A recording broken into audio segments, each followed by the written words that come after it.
Warning, the following content may contain elements that are not suitable for some audiences. Viewer discretion is advised.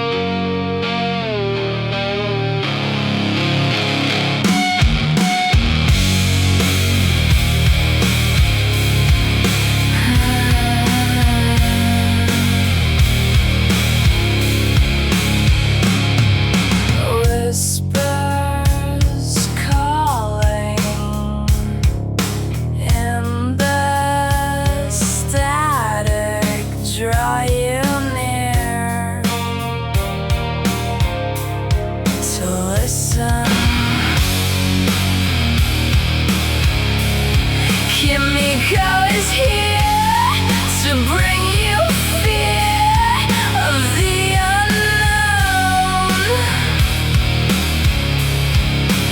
So sit back, grab a snack, get your favorite drink. It's time to blow your mind. Make you think about the spooky stuff. Whisper, whisper in the static.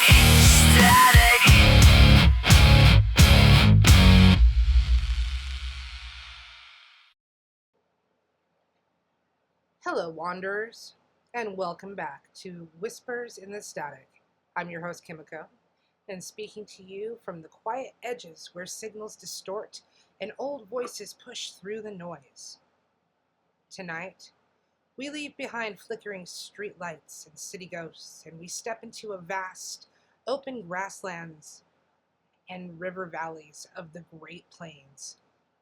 The wind here carries stories that have traveled for centuries through the voices of the Sioux and the Omaha people, and we're talking about Two-Face, also called Double Face or Sharp Elbows, Anukite, or Winyanupa. This is not the coin-tossing villain from the comic books. This is something far older, more intimate, and deeply rooted in living oral traditions, a figure that blurs beauty and terror, warning and wisdom, human and monster. Being that might greet you, with a face of breathtaking allure, while something unspeakable watches from the other side. If you're listening alone, especially at night, I understand if you want to turn up a light. But lean in closer. These stories were meant to be told in the dark, around fires, to keep families safe. So we'll spend some time exploring the legends, their meanings, variations, cultural power, and what they might still whisper to us in our modern world. Take a breath, settle in, let the static carry us there. So who or what is Two-Face? Two-Face is a malevolent humanoid monster described across several plains tribes with particularly strong traditions among the Sioux, including the Lakota and Dakota, and the Omaha. In some tellings, Two-Faces are a whole race of beings. In others, it's a singular entity, sometimes male, and often appearing as a female. So imagine walking the open prairie at twilight. The grass whispers against your legs, and the horizon stretches on forever. Then in the distance, you see a figure. From the front, it looks almost human, perhaps even strikingly beautiful, like that of a woman with features that draw the eye and hold it. One side of the face is perfect, alluring, hypnotic. But Two-Face has another face, often described as being on the back of the head, like a twisted Janus, grotesque, scarred, hideous, beyond words. Some say Two-Faces are split down the middle. Others say that they have a beautiful side that lures you in, and then when you get close enough, they try to circle around So you see the horror. And those elbows, razor sharp, like blades of bone or stone, also known as sharp elbows, is a common name because this being uses them to slash and tear victims apart once they're paralyzed or helpless. Eye contact with the wrong face, in many accounts, that alone can kill you instantly, freeze you in terror, or leave you marked for a slow, lingering end. The creature is known for cannibalism, mutilation, kidnapping, and preying especially on the vulnerable, pregnant women, children left unsupervised, or hunters straying too far from the camp. Yet the stories are never just about mindless evil. They carry teachings about vigilance, community, curiosity, and the dangers of imbalance. There's something so powerful about duality monsters in cultures around the world. The idea that beauty and horror can share the same skin. That what we present to the world might hide something completely different on the other side. Two-Face forces that question right into your face, literally. In some Sioux traditions, double-faced woman, or I'm not going to be able to pronounce this without butchering it, so I'm not going to, but was once human. And she was the wife of Tate, the Wind, and the daughter of Skan, the Sky. Tricked by the spider, she tried to seduce We, the sun, disrupting the natural order. As punishment, one of her faces was made ugly. She became separated from her children. The four winds and the whirlwind Yum, and in her sorrow and anger, she wanders, sometimes causing pains to pregnant women or making babies cry. Yet she also taught the people how to work with porcupine quills, the intricate art of quilling for ceremonial items. Beauty and punishment, teaching and terror. That's the tension at the heart of these stories. Two-Face isn't always out for slaughter.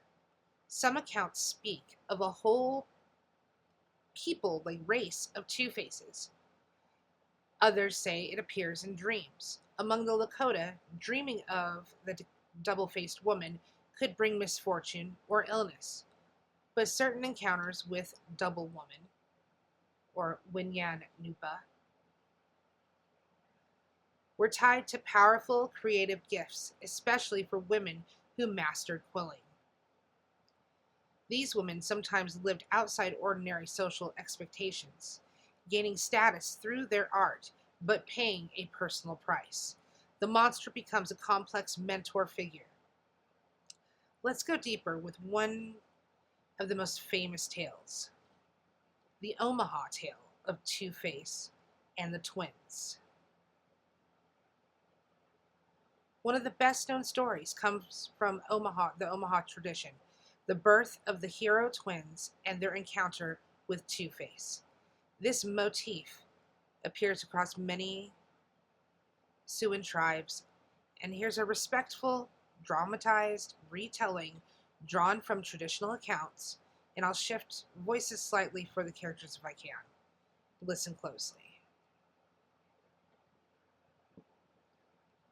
Long ago, in an Omaha village by the river, a woman heavy with child waited while her husband hunted far away.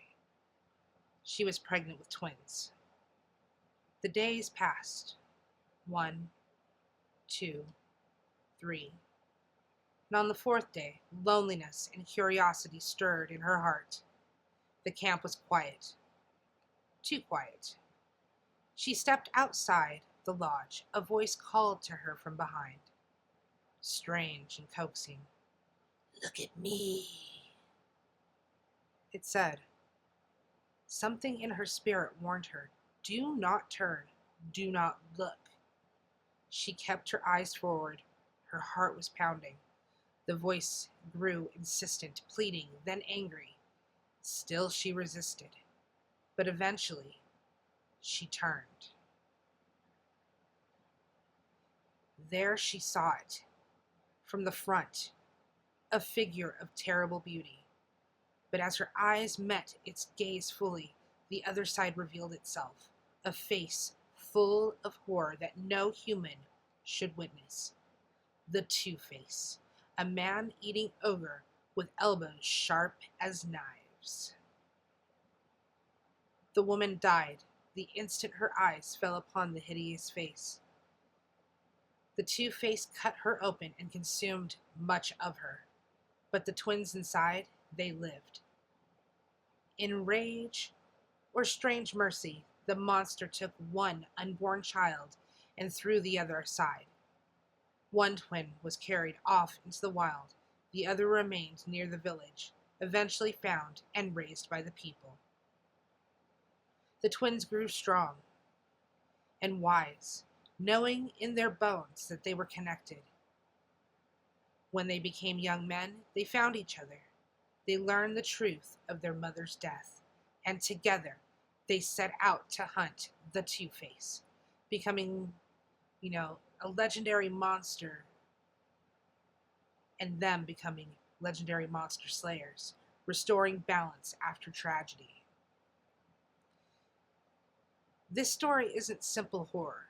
The twins represent resilience, life continuing even after unspeakable loss. They teach vengeance, tempered with purpose, the importance of family bonds that survive separation, and the need for heroes who confront the monsters that prey on the vulnerable. The warning is clear. When the community is scattered, when you are alone, when curiosity pulls you towards what should remain unseen, danger awaits. Stay connected. Heed your instincts. Protect the mothers and the children. I'll linger here for a moment.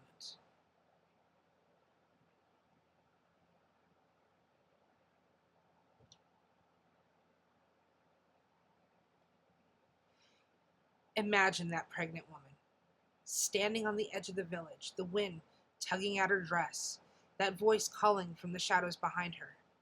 Would you have turned? In many versions, the surviving twins go on a great adventure, slaying other monsters and bringing safety to the people. Their story ties into broader cycles of hero twins found across native traditions, figures who bring order from chaos. So the Lakota and Sioux variations: Double Woman, Anukkite, and the Living Warnings. Among the Lakota, or Anukkite, carries even more layers. As we touched on, her origin is tied to disruption of cosmic order. Punished with duality, she embodies temptation and consequence. Some stories portray her as actively malevolent, a cannibal who delights in torture. Others show her influencing dreams. Young women visited by Double Woman in visions might learn the sacred, painstaking art of quilling, separating, dyeing, and attaching porcupine quills into intricate geometric patterns on clothing and regalia.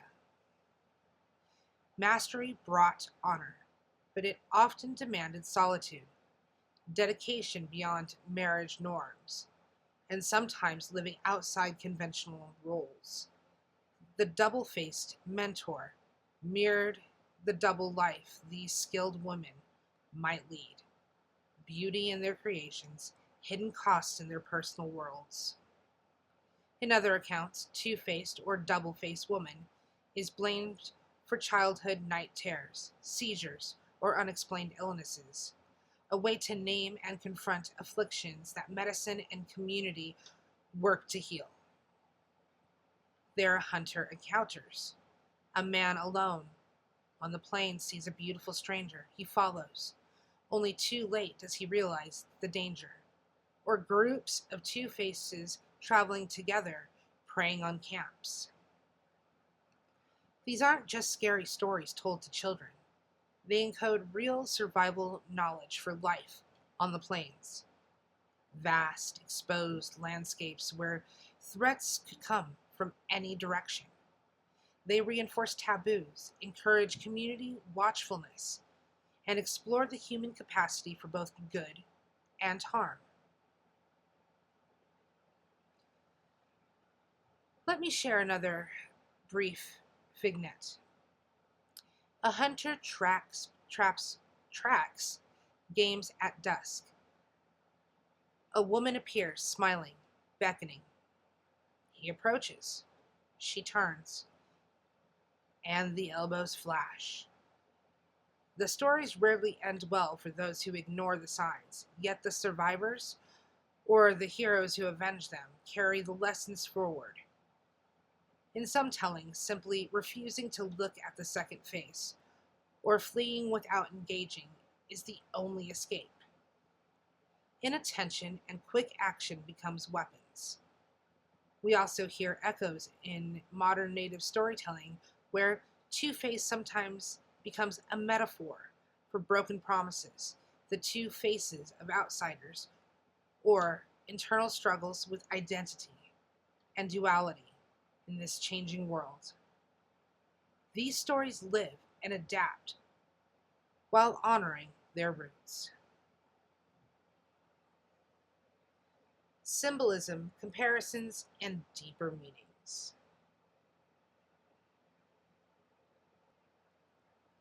What does Two-Face teach us? Duality is central. The beautiful and the terrible coexisting. Trust carefully, appearances deceive. Maintain harmony or face consequences. The sharp elbows speak to close quarter dangers. Practical terror for a warrior culture. The focus on pregnant women and children underscores protection of the future in mobile, sometimes precarious societies. Compare lightly to other traditions, the Roman Janus with two faces, but cosmic and neutral, or psychological ideas of the mask versus the shadow self. But we must ground ourselves firmly in the plane's context. These are not universal archetypes ripped from culture. They belong to specific peoples with specific histories. Anpao, the Lakota dawn spirit with two faces, one light and one dark, shares imagery but serves a different, more celestial role.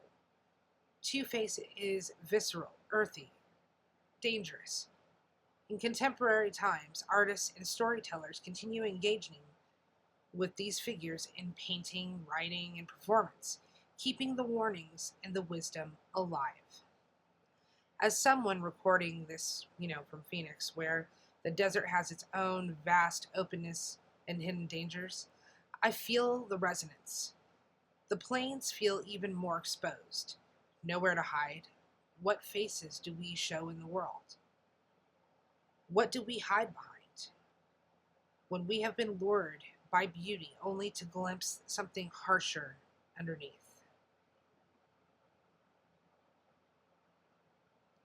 These stories stay with you.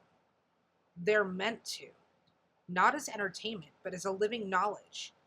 Two-Face reminds us to stay watchful, honor our communities, protect the vulnerable, and confront our inner dualities with honesty. And I'd love to hear from you, listeners.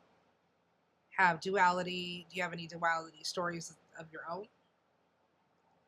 Have you felt the pull of curiosity towards something you instinctively knew to avoid? Share it in the comments. Your stories help keep the whispers alive. Final warning, drawn straight from the lore. If you're ever out on open land, prairie, desert, anywhere, the wind moves freely, and something beautiful approaches from just the right angle, don't linger. Don't stare too long, and whatever you do, do not look behind. Well, thank you for spending, some quite intense time here with me in the static. I'm Kimiko, your host. Stay watchful, stay kind to one another, honor the old stories and the people who carry them. And until next time, listen closely.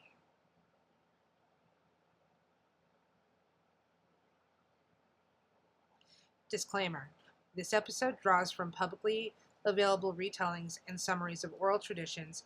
These are living cultures. Please approach with respect. Sources include traditional accounts from Omaha and Lakota tellers, ethnographic records. This is not a substitute for learning directly from Native voices and communities.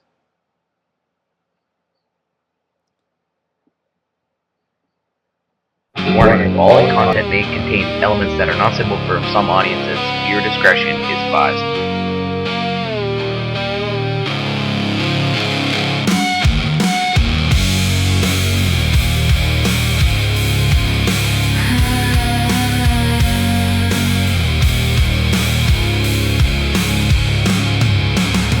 Whispers calling